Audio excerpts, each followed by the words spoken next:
कार्यक्रम इससे भी ज्यादा विशाल हो, क्योंकि और लोगों के साथ मैं भी मिल जाऊंगा, तो मुझे उम्मीद है कि इससे बड़ा कार्यक्रम हम लोग करेंगे ताकि बच्चों को ज्यादा से ज्यादा प्रोत्साहन।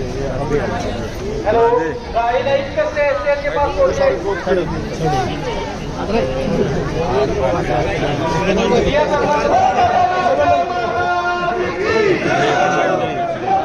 स्पीकर है किसी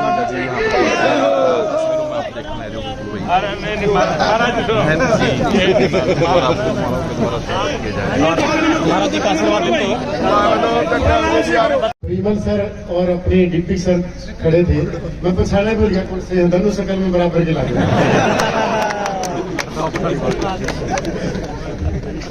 तो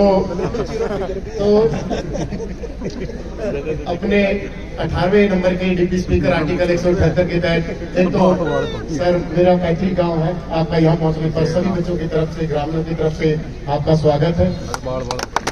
और गुरुजी बोल रहे थे प्रिमल सर से ब्रांच की, तो मैं प्रिमल सर का ही छोटा भाई हूँ। तो स्टडी मंत्रा मैंने पहले भी बोला था कि हम गाँव की जब लाइब्रेरी ओपन हुई तो कि स्टडी मंत्रा गाँव में अगर सरपंच है भाई दीपक वो ओपन करना चाहे तो प्रोजेक्टर और क्लासें हम देने को तैयार हैं गुरुजी स्टडी मंत्रा की तरफ से। भाई कंजूस है कुछ तो छोटा, बहुत बहुत धन्यवाद। लेकिन और छोड़ दूंगा नहीं तेरे को मैं। लेकिन एक बात तो है, पिछली बार मैंने कहा 20 कम कर, इसमें तुरंत कम कर, आपसे थोड़ी सी कम कर। मतलब आपने भी करी। आदरणीय, जिस पल का आपको इंतजार था, इस मंच की विशेष शोभा और हमारे लाडले श्री कृष्ण मिड्डा जी हरियाणा डिप्टी स्पीकर विधानसभा से आपके बीच में आए हैं। एक बार मैं उनको मंच पर माइक देकर कहूंगा कि आपको 2 शब्दों से कहीं न कहीं ऊर्जा में शुभकामनाएं। भारत माता की, भारत माता की। सबसे पहले मैं महाराज शुक्रायनाथ जी को और महाराज संकल्प जी को, परमल जी को, जो हमारा भी छोटा भाई, हम दोनों की मैचिंग करके उनको, और सभी सरपंच साहब को और सभी को जिसमें इन्होंने आज इस कार्यक्रम में अहम भूमिका निभाने का काम किया, उन सबको मैं साधुवाद देता हूं और उनके इस कार्य के लिए उनको बहुत बहुत बधाई देता हूं, बहुत बहुत बधाई देता हूं कि उन्होंने हमारे मुख्यमंत्री जी की जो सोच थी पारदर्शिता के आधार पर नौकरी देने के लिए, और वो आपने देखा भी कि किस प्रकार से सरकार पारदर्शिता के आधार पर नौकरी देने का काम कर रही है। इससे सबसे बड़ा उदाहरण मैं आज आप लोगों के बीच में हूं। मेरे बेटे ने आईएएस की तैयारी की लेकिन वो सफल नहीं हो पाया। मैंने माननीय मुख्यमंत्री जी से निवेदन किया कि मेरे बेटे की आप मदद कीजिए और उसको कहीं ना कहीं आप सपोर्ट कीजिए। मुख्यमंत्री जी ने बिल्कुल साफ मना कर दिया, बोला बेटा जी अगर मैं आपको सपोर्ट करूंगा तो उन सब का क्या होगा, जो ये बाकियों के बच्चे, तो हरियाणा के बच्चे और बच्चों का क्या होगा, इसलिए मैं ऐसा नहीं कर सकता। ये इतनी बड़ी बात मैं आप लोगों के बीच में ही बोल रहा अकेला, इस बात को मैंने विधानसभा में भी कहा। इससे बड़ा आपके सामने कोई उदाहरण नहीं हो सकता। मैंने स्वयं इस बात का जिक्र किया लेकिन मुख्यमंत्री जी ने बिल्कुल क्लियर कट मना कर दिया कि मेरा एक ही आधार है कि पारदर्शिता के आधार पर नौकरी। और वहीं पर मैं धन्यवाद करना चाहूंगा कि इतना बड़ा शिक्षा का महाकुंभ जो लगाने का काम किया महाराज शुक्रायनाथ जी ने, सभी साथियों ने मिलकर, परमल जी ने, सभी ने मिलकर, और सरपंच साहब ने जो विशेष भूमिका निभाई, और इस गांव की पूरी पंचायत ने और गांव के सभी साथियों ने, गांव में रहने वाले सभी बाशिंदों ने जो हिम्मत की, उसके लिए पूरे गांव का बहुत बहुत आभार व्यक्त करता हूं, धन्यवाद करता हूं।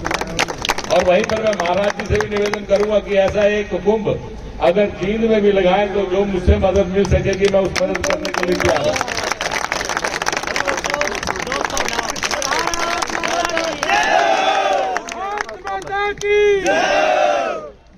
तो उसमें जो भी एक बार महाराज जी और हम सब पूरी टीम मिलकर बैठ के एक सोच विचार कर लेंगे, जो भी उसमें हो पाया भाई, और जितनी ज्यादा मदद कर सकता मैं उतनी ज्यादा मदद करने का काम करूंगा। खर्चे पर बात है। मैं तो सोच रहा था सन्यासी आदमी ने खर्चे से क्या मतलब है, लेकिन बात वो नहीं है। बात सिर्फ इसकी है कि जो इनकी सोच का पैमाना है। देखिए मैं इनका एहसानमंद हूं।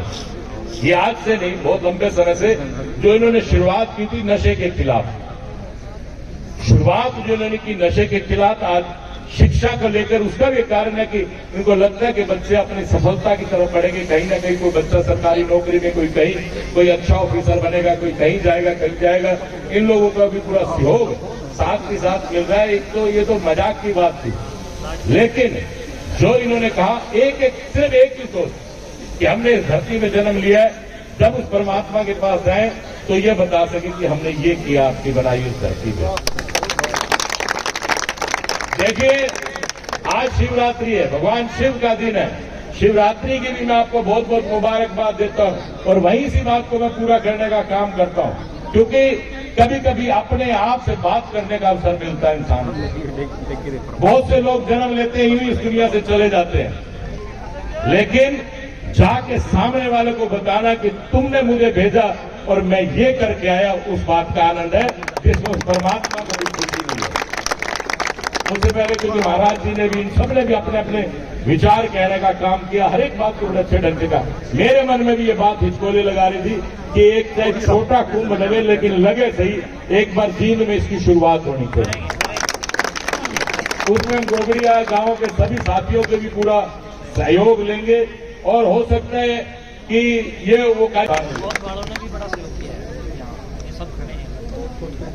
महाराज जी जहां आप होते हो वहां पोस्ट तो होती है और एक कोच ने नहीं गिले रखता हूं, आपका राजेश कोच का, वो भी मेरे साथ ही रहता है जी। तो आपका तो कोई ऐसा दिन जाता नहीं जहां आपका जिक्र ना होता हो, या जिस दिन कहीं ना कहीं चर्चा ना होती हो। आप इस चीज के लिए जाने जाएंगे, आपकी टीम, क्योंकि देखिए कमाने का बहुत दुनिया पड़ी, आदमी कमाता रहता है, लेकिन ऐसा कार्य करके जो मन को संतुष्टि मिलती है ना, आदमी जब रात को सोता है, चैन की नींद सोता है कि आज मैंने कुछ अच्छा काम किया, ये वो चैन की नींद सुहाने वाला काम है। और वहीं धन्यवाद करता हूं हमारे प्रांत के माननीय मुख्यमंत्री जी का भी, जिन्होंने इस कार्यों में सहयोग पूर्ण रूप से करने का काम किया। मैंने माननीय मुख्यमंत्री जी से भी बात की, उन्होंने भी कहा कि बेटा जी जो आप मदद कर सकते पूरी कीजिए, कहीं मेरी आवश्यकता पड़े तो बताइए, लेकिन जितनी ज्यादा मैं मदद कर सका मैंने की। और फिर गोगड़िया गांव के लिए भाई 2.5 लाख रुपए की राशि, 2,51,000 रुपए मैं अपने पास से देता हूं इनकी पंचायत में, जिस भी कार्य को करवाना चाहे वो करवा देंगे। और कहीं भाई वो जो विषय पे महाराज जी ने बात की, उस विषय पे भी हम लोग बैठ के एक बार चर्चा करके माननीय मुख्यमंत्री जी से भी उस विषय पे बात करेंगे। हमारा पूरा प्रयास रहेगा कि आज लोगों को पास वाला विषय, बस पास वाला जो विषय था, उसमें एक बार वो सारी चर्चा करके उनको हम लोग बता देंगे, फिर उसके ऊपर जो भी पॉलिसी बनेगी पूरा प्रयास रहेगा। बच्चों ये विश्वास दिला सकता हूँ। और आप सबका बहुत बहुत धन्यवाद। जय हिंद, जय भारत, जय